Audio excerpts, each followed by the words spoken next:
Hello everyone. तर आपण आता नेक्स्ट युनिट सुरू करतोय. CRM marketing initiative, customer service and data management. तर त्याच्यामध्ये CRM marketing initiative, customer retention, behaviour prediction, customer profitability and value modelling, channel optimisation, personalisation, event based marketing, call centre and customer care,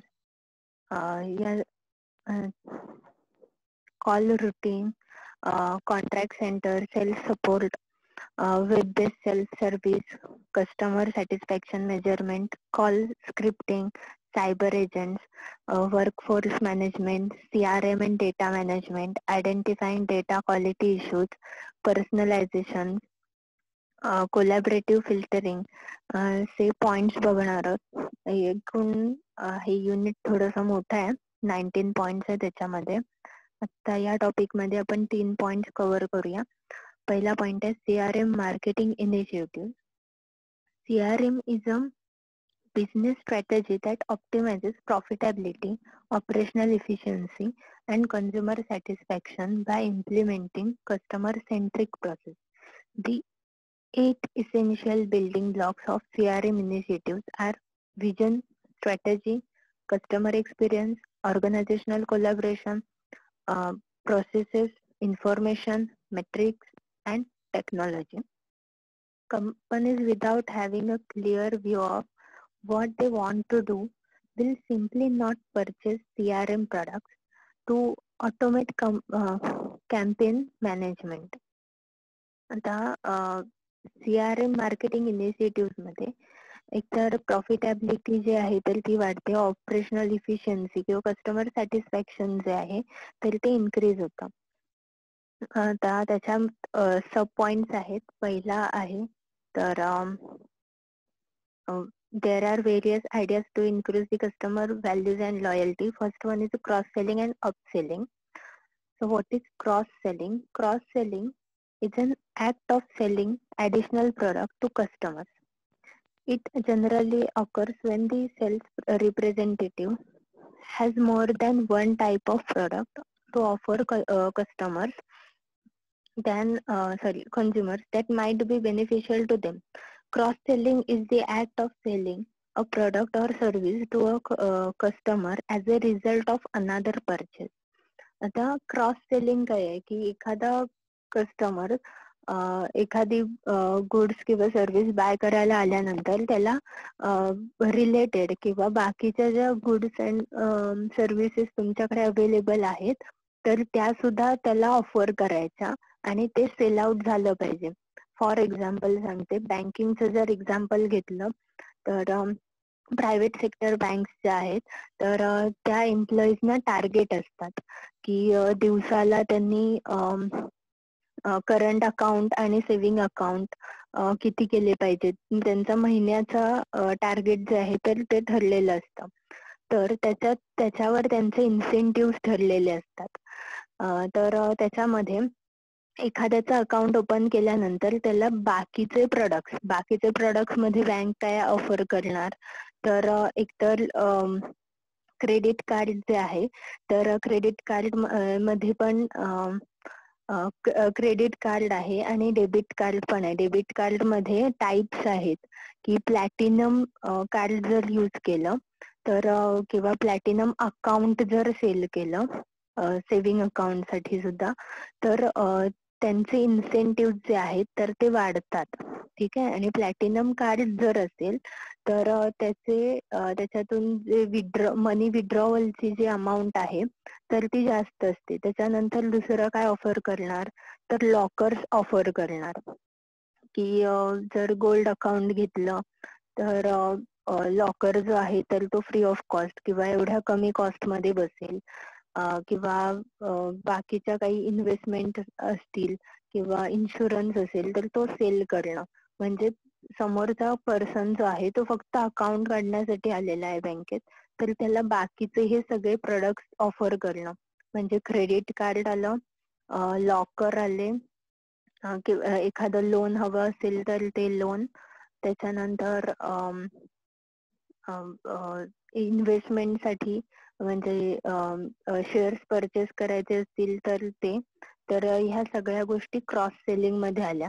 किंवा अगदी साधं example घेतलं तर एखाद्या दुकानात गेलात, जो इफिशियंट मार्केटिंग पर्सोनल आहे, तर तुम्हाला गरज नसताना सुद्धा, म्हणजे तुम्ही एखादा शर्ट असेल समजा, शर्ट परचेस करायला जाता आणि त्याच्यासोबत तुम्ही बाकीचे प्रोडक्ट्स पण परचेस करून येता. ठीक आहे, तर हे झालं क्रॉस सेलिंग. नेक्स्ट आहे upselling. Upselling differs from cross selling in that the salesperson is not so much concerned with selling an additional products to generate additional commissions, but rather with sell a higher end version of the product the customer originally come to buy. Upselling is technique in which marketer pursues customers to purchase comparatively more expensive product than what they want.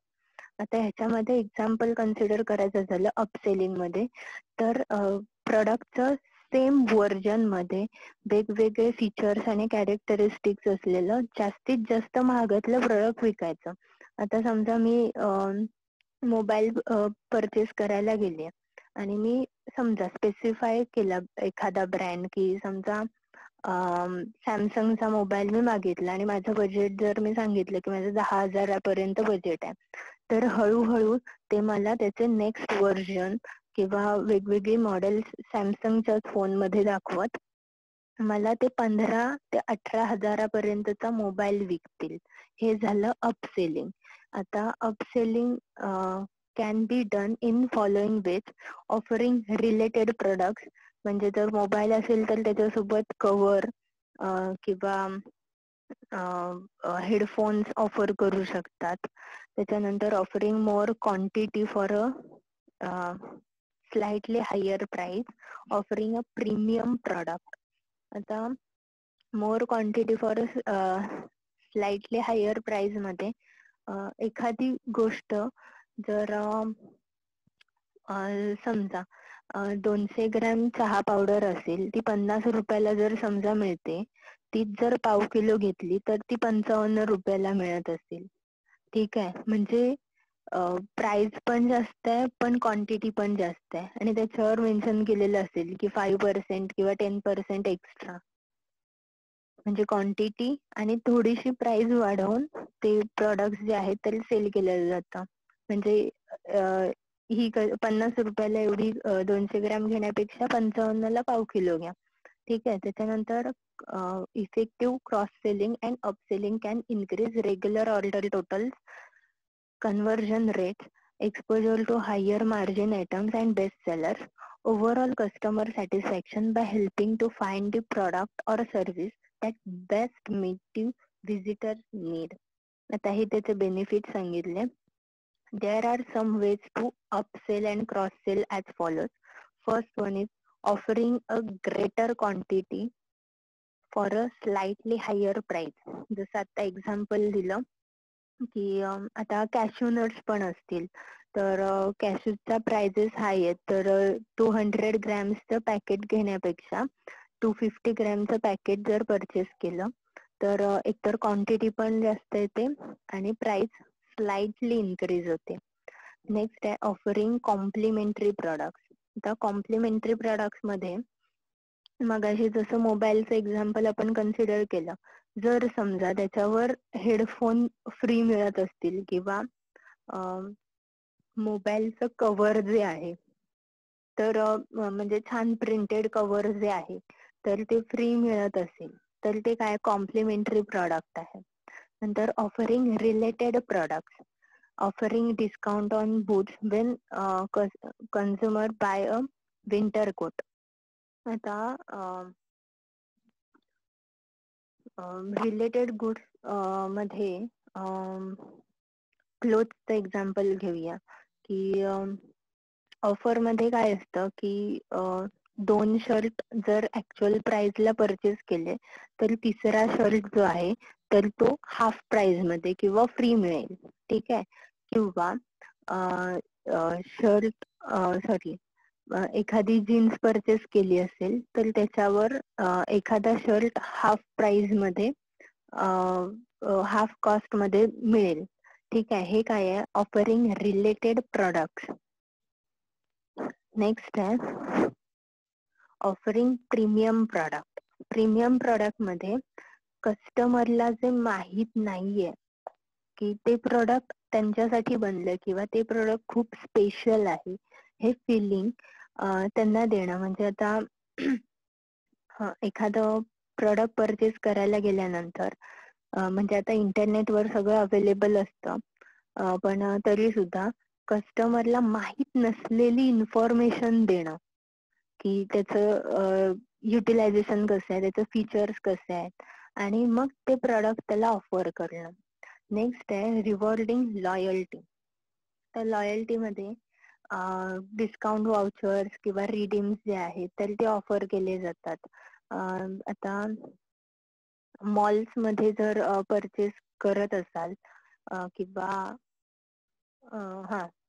मॉलमध्ये जर purchase करत असाल तर तिथे तुमचा mobile number मागितला जातो आणि मग तुमचे ते क्रेडिट पॉइंट्स झाले असतील किती, नेक्स्ट टाइम जेव्हा पुन्हा त्या मॉलमध्ये जाल तर तुमच्या क्रेडिट पॉइंट्सवर तुम्हाला डिस्काउंट ऑफर होतो. का तर लॉयल्टी. नेक्स्ट आहे brand switching. Intense competition in the market has led to more and more brands and products being launched every day. In the traditional retail mix, modern retailers like Walmart, Shoppers Stop, etc. have started launching their own unique products. They have introduced private labels to gain sustainable competitive advantage. Moreover, the competition is intensified because of growing popularity of e-commerce company. आता brand switching का वाढलंय तर मार्केटमध्ये number of product available आहेत, खूप सारे brands available आहेत, variety आहेत, वेगवेगळे फीचर्स आहेत. तर त्याच्यामुळे आणि मुळात ई कॉमर्स खूप इम्पॉर्टंट पेक्षा मेजर रोल प्ले करतो ब्रँड स्विचिंग मध्ये. तर कस्टमरचं परसेप्शन जे आहे किंवा रिव्ह्यूज किंवा रेटिंग बघून कस्टमर बाईंग बिहेवियर किंवा बाईंग डिसिजन जो आहे तर तो चेंज होतो. आपण कुठलंही प्रोडक्ट परचेस करताना आपण ते प्रोडक्ट कम्पेअर करतो दोन ब्रँड्स मध्ये. ठीक आहे, तर ते आहे ब्रँड स्विचिंग. आता समजा मी एक्स या कंपनीचे प्रोडक्ट यूज करतेय, ते मी वाय या कंपनीचे प्रोडक्ट यूज करायला लागले. ह्याच्यामध्ये अगदी कॉस्मेटिकचं एक्झाम्पल द्यायचं झालं तर मॅट्रिक्सचे प्रोडक्ट यूज करणारा पर्सन जेव्हा लॉरियलचे प्रोडक्ट यूज करायला लागतो, हे झालं ब्रँड स्विचिंग की ब्रँड चेंज केला. नेक्स्ट आहे reasons for brand switching. First reason is value for money. The first and foremost condition which comes to mind when customer is buying a product is value for money. If the customer is buying a costly Lotus Wilton bag, she will still go for it because she can afford it. आता इथे example दिले त्यांनी LV बॅगचं. तर दुसरं example consider करूया की एखाद्या ब्रँडचे प्रोडक्ट यूज करताना, जसं मगाशी मी कॉस्मेटिकचं सांगितलं की त्या प्रोडक्ट मध्ये इन्व्हेस्ट करतोय तर त्याचे रिझल्ट पण मिळाले पाहिजेत किंवा सॅटिस्फॅक्शन मिळालं पाहिजे. ते किंवा ते कॉम्पिटिटर कंपनी जे आहे किंवा ऑर्गनायझेशन सेम प्रोडक्ट सेम टाईपचे पण जास्त क्वालिटी किंवा जास्त क्वांटिटी मध्ये प्रोव्हाइड करत असेल तर ऑफकोर्स कस्टमर ब्रँड स्विच करेल. कारण व्हॅल्यू फॉर मनी, की तुम्हाला कमी पैशात किंवा त्याच पैशात जास्त काहीतरी मिळतंय. नेक्स्ट आहे marketing mix. It is a set of variables combined in the right proportion by the marketer It is a very basic concept on which a complete company can be built. Marketing mix can be one of the reason for customers switching to alternate brands. आता marketing mix मध्ये product, price, place, promotion या गोष्टी येतात. आता एखाद्या ब्रँडच्या prices जर वाढल्या असतील तर मी त्याला अल्टरनेटिव्ह शोधेन, कारण माझ्या बजेटमध्ये आता तो ब्रँड बसत नाहीये. किंवा प्लेसचा जरी विचार केला तर समजा लॉरियलचं शोरूम जर लांब असेल की तिकडे जाऊन मला ते घेऊन यायचंय, म्हणजे जाण्या येण्याची कॉस्ट आणि टाइम वाचवण्यासाठी मी जवळच अवेलेबल असलेल्या दुसऱ्या ब्रँडचे प्रोडक्ट परचेस करेन. ठीक आहे. Marketing mix. त्याच्यानंतर आहे improper service. Customer may switch brands to competitor because the service provided by the current company is not as expected or inferior. आता कस्टमर सर्व्हिस जी आहे किंवा प्रोडक्ट जे आहेत तर ती प्रॉपरली प्रोव्हाइड केली गेली नाही, कस्टमर सॅटिस्फाय झाला नाही, तर कस्टमर काय करणार आहे, ब्रँड चेंज करणार आहे किंवा सर्व्हिस प्रोव्हायडर जो आहे तर तो चेंज करणार आहे. फॉर एक्झाम्पल आपण एखाद्या रेस्टॉरंट मध्ये गेलोय आणि त्या रेस्टॉरंट मधली जी सर्व्हिस आहे तर ती खूप जास्त डिले करत असतील ऑर्डर डिलिव्हर करायला किंवा ऑर्डर घेण्यासाठी सुद्धा, तर मग पुन्हा त्याच्यामुळे कस्टमरचा वेळ वाया जाणार आहे किंवा कस्टमर जर सॅटिस्फाय नाही झाला की त्यांनी जे फूड प्रोव्हाइड केलं त्याची क्वांटिटी असेल किंवा क्वालिटी किंवा टेस्ट असेल, तर ही काय झाली, इन प्रॉपर सर्व्हिस झाली. त्याच्यामुळे ते रेस्टॉरंट जे आहे ते पुन्हा प्रेफर केलं जाणार नाही आणि दुसऱ्याला रेकमेंड पण केलं जाणार नाही. निगेटिव्ह पब्लिसिटी मात्र होऊ शकते. नेक्स्ट आहे outdated technology. A brand is made by innovator and not by adopter of laggards. Technology is the most important thing which immediately attracts the innovator type of customers. आता नवीन technology किंवा नवीन काहीतरी आहे किंवा नवीन feature जर असलेलं गोष्टी available झाल्या तर ते कस्टमरला जास्त अट्रॅक्ट करतात. ह्याच्यात एक्झाम्पल कन्सिडर करायचं झालं तर नोकिया, की मार्केटमध्ये जेव्हा अँड्रॉइड व्हर्जनचे मोबाईल्स अवेलेबल झाले तेव्हा नोकियाने त्यांची टेक्नॉलॉजी अपग्रेडच केली गेली नाही. त्याच्यामुळे नोकियाचं प्रोडक्ट जे आहे तर ते मार्केटमधून आउटडेटेड झालं. ठीक आहे. त्याच्यानंतर सेम केस कोडॅक बरोबर झाली, की त्यांनी टेक्नॉलॉजी सोबत अपडेट केलं नाही आणि म्हणून ते मार्केटच्या बाहेर गेले, त्यांचं प्रोडक्टच अवेलेबल नाही आता मार्केटमध्ये. नेक्स्ट आहे marketing communication. The role of marketing communication is to attract new customers and build the brand. If the competitor is good at it, customer may switch brands. आता आपल्याला ती म्हण माहिती की बोलणाऱ्याची माती पण विकते, पण न बोलणाऱ्याचं सोनं पण विकलं जात नाही. आता अगदी मंडईत जरी गेलात किंवा एखाद्या भाजी मार्केटमध्ये वगैरे, तर तिथे पण जो मोठमोठ्याने ओरडून कस्टमरला सांगत असतो की त्याच्याकडे काय भाज्या आहेत किंवा फळं आहेत, तर त्याच्याकडे सगळे जाऊन परचेस करतात. ठीक आहे. म्हणजे कम्युनिकेशन पण इम्पॉर्टंट आहे. आणि तेच एखाद्याकडे खूप चांगल्या क्वालिटीचे किंवा खूप जास्त प्रोडक्ट जरी असले पण तो कस्टमरला बोलवत नाहीये किंवा त्याचं कम्युनिकेशन वीक आहे, तर तिथे कस्टमर परचेस करायला जाणार नाहीत. नेक्स्ट आहे brand fatigue. Many a times people may just have a feeling that they want to try new product, a new feeling that I want to try that new product.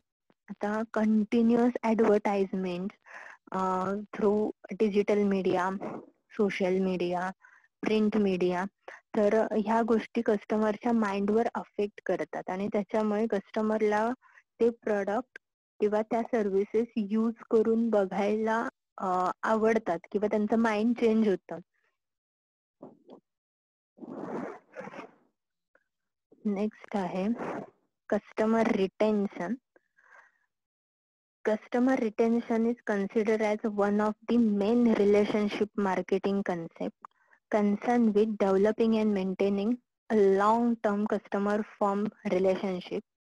The importance of customer retention has increased since the majority of firms started to suffer a noticeable loss of customers. Along with the complexity and high cost of acquiring new customers, while most companies traditionally spend more money on customer acquisition because they view it as a quick and effective way of increasing revenue, customer retention often is faster and involves less cost. Selling to customers with whom the company already has a relationship is often a more effective way of growing revenue because companies don't need to attract, educate, and convert new ones. आता customer retention important काय आणि हा CRM चा खूप important part आहे की तुमचा existing customer जो आहे तर तो रिटेन राहायला पाहिजे. त्यांनी तुमच्याकडूनच प्रोडक्ट्स परचेस केले पाहिजेत. त्यांनी ब्रँड स्विच करता कामा नये. तर कारण नवीन कस्टमर जे आहेत तर त्यांना अट्रॅक्ट करण्यासाठी खूप जास्त एफर्ट्स, टाइम, मनी स्पेंड करावे लागतात. ते कम्पॅरेटिव्हली कस्टमर रिटेन्शन साठी कमी लागतात आणि त्याच्यामुळे क्रॉस सेलिंग असेल, अपसेलिंग आहे तर ह्या गोष्टी इझिली करता येतात.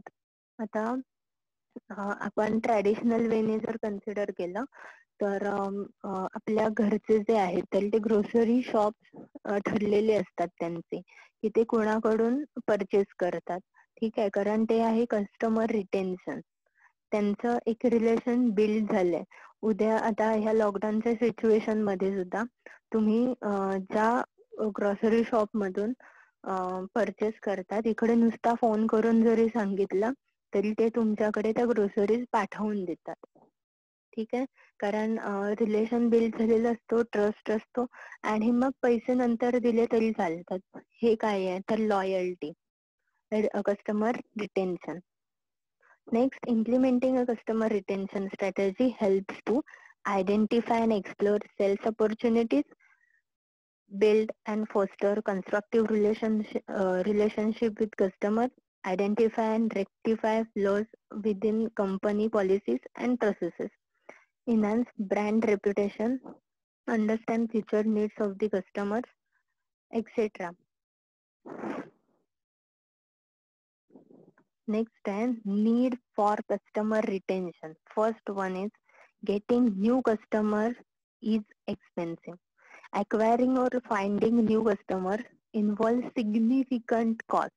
In fact, researchers have proven that it costs 5 to 10 times more to acquire a new customer than it does to retain a current one. Therefore, customer retention leads to a reduction in cost. Naveen customer find out करणं आणि त्यांना retain करणं किंवा त्यांना तुमचं product sale करण्यासाठी pitch करणं तर त्याच्यामध्ये जवळजवळ 5 ते 10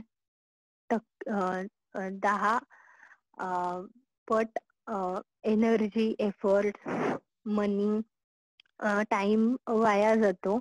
जिथे कस्टमर रिटेन्शन मध्ये कॉस्ट जी आहे तर ती कमी कॉस्ट मध्ये कस्टमर रिटेन्शन होऊ शकतं instead of acquiring new customers.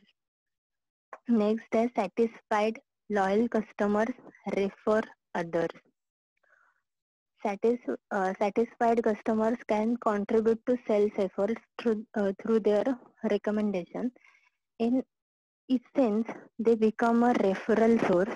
Satisfied loyal customers make particularly useful referral source because they are able to provide a first-hand testimonial when making recommendation to someone they know who could benefit from one business. आता जे satisfied किंवा loyal customers जे आहेत की ज्यांनी product किंवा services purchase केल्यात तर ते काय करतात की ते तुमचं मार्केटिंग करू शकतात, माउथ पब्लिसिटी करू शकतात. आणि हा पॉझिटिव्ह गोष्ट आहे की त्यांचं कॉन्ट्रीब्युशन असतं त्याच्यामध्ये, की सॅटिस्फाय कस्टमर जो आहे, आता नेक्स्ट पॉइंट मध्ये येईलच ते, की तो लॉयल म्हणून कन्वर्ट होईल. आणि दुसरं आहे की दुसरे जेव्हा विचारतात किंवा दुसरा पर्सन आहे तर त्याला ते रेकमेंड करतात. आता रेस्टॉरंटच्या बाबतीत असेल तर तिथे सर्व्हिस आणि फूड खूप चांगलं मिळतं. हे झालं रेकमेंडेशन, ठीक आहे. किंवा एखादं सलॉन किंवा पार्लर असेल तर हेअर कटिंगला तिथे जा, किंवा अजून व्हेकल घ्यायचं असेल तर ह्या शोरूम मध्ये जा, ठीक आहे. तर हे झालं satisfied and loyal customer refers others. Satisfied customers are loyal customers. A customer's loyalty to the business directly relates to the service that we give to customers. The better one treats their customers, the stronger and more uh, exceptional and customer service is, the more satisfied they will be. Satisfied customer जे असतात तर ते loyal customer म्हणून convert होतात. कारण कस्टमरला satisfaction हवं असतं त्यांच्या प्रोडक्ट किंवा सर्व्हिसेस कडून. तर ते सर्व्हिस प्रोव्हायडरनी जर केलं असेल तर त्या सर्व्हिस प्रोव्हायडरकडे कस्टमर रिपीटेडली जातो बाईंग साठी किंवा सर्व्हिसेस घेण्यासाठी. नेक्स्ट आहे existing customer provide better matrix. One of the most effective way of improve one's business is through the existing customer base by taking advantage of customer satisfaction surveys. Existing customers are a more reliable source to generate data through require for marketing research purpose. Existing customer पासून जो data मिळतो की त्यांचं satisfaction असेल, त्यांचे recommendation असतील, suggestions असतील, किंवा त्यांचे कंप्लेंट्स असतील, तर त्याच्या थ्रू डेटा कलेक्ट करता येतो. त्यांचं बाईंग बिहेवियर असेल किंवा त्याच्यात होणारा चेंज, त्यांच्या डिमांड, नीड, तर त्या इम्प्लिमेंट करता येतात सर्व्हिस प्रोव्हाइड करताना. Repeat customers spend more. Businesses often find the repeat customers have significantly larger transaction than a new customer. This will lead to higher sales and subsequently higher market share of the business. आता याचं best example consider करायचं झालं तर lockdown मध्ये बऱ्याच लोकांनी मोठ्या म्हणजे क्वांटिटी मध्ये ग्रोसरीज परचेस केल्या, ठीक आहे. तर मग ह्या परचेस करताना ते कुणाही कडून परचेस करत होते का, तर नाही. ते ज्यांचे लॉयल कस्टमर होते, ज्या दुकानातून ते गुड्स परचेस करत होते त्या दुकानात ते ऑर्डर देत होते. म्हणजे लार्ज ट्रान्झॅक्शन करताना जो लॉयल कस्टमर जो आहे तर तो इझिली ट्रान्झॅक्ट करू शकतो. जर न्यू कस्टमर असेल तर तो ट्राय करून बघतो की ह्या दुकानातले प्रोडक्ट जे आहेत किंवा ग्रोसरीज जे आहेत तर ते चांगले आहेत का, त्याला क्वालिटी आहे का, आणि मग हळूहळू तो कस्टमरचं परचेसिंग बिहेवियर जे आहे तर ते रिपीट होतं. नेक्स्ट आहे existing customer present upselling and cross selling opportunities. This is because of existing customers are already familiar with the organization and its brand. They are more likely to be willing to try out the other products and services that are offered. This ultimately lead to more sales. आता upselling किंवा cross selling opportunities इथे जास्त असतात, कारण seller आणि buyer मध्ये relation build झालेलं असतं, एक ट्रस्ट बिल्ड झालेला असतो. तर त्याच्यामुळे सेलर जे नवीन प्रोडक्ट असेल किंवा नवीन ब्रँड असेल तर तो ऑफर केल्यानंतर लॉयल कस्टमर जो आहे तर तो लगेच परचेस करणार आहे की ट्राय करून बघूया, ठीक आहे. अगदी बेकरीत जरी गेलात तरी क्रॉस सेलिंगचा विचार केला तर ब्रेड परचेस करायला गेलेला खारीक असेल किंवा टोस्ट असेल परचेस करायला गेलेला पर्सन त्याला जर नेहमीचा बेकरीवाला असेल तर तो सांगतो की चिप्स नवीन चिप्स चांगल्या क्वालिटीचे आहेत ते घेऊन जा, किंवा ब्रेड जे आहेत तर ते ताजे आहेत. तर हे काय झालं, क्रॉस सेलिंग झालं. ठीक आहे. त्याच्यानंतर loyal customer are less price sensitive. Many people would rather pay a little more for something that they already know it is good quality, high value service than take a chance on a competitive service that cost a little less. Loyal customer जे आहेत तर त्यांना ते price sensitive नसतात इतके, की त्यांना माहित असतं की आपण जे पे करतोय तर ते वर्थ आहे.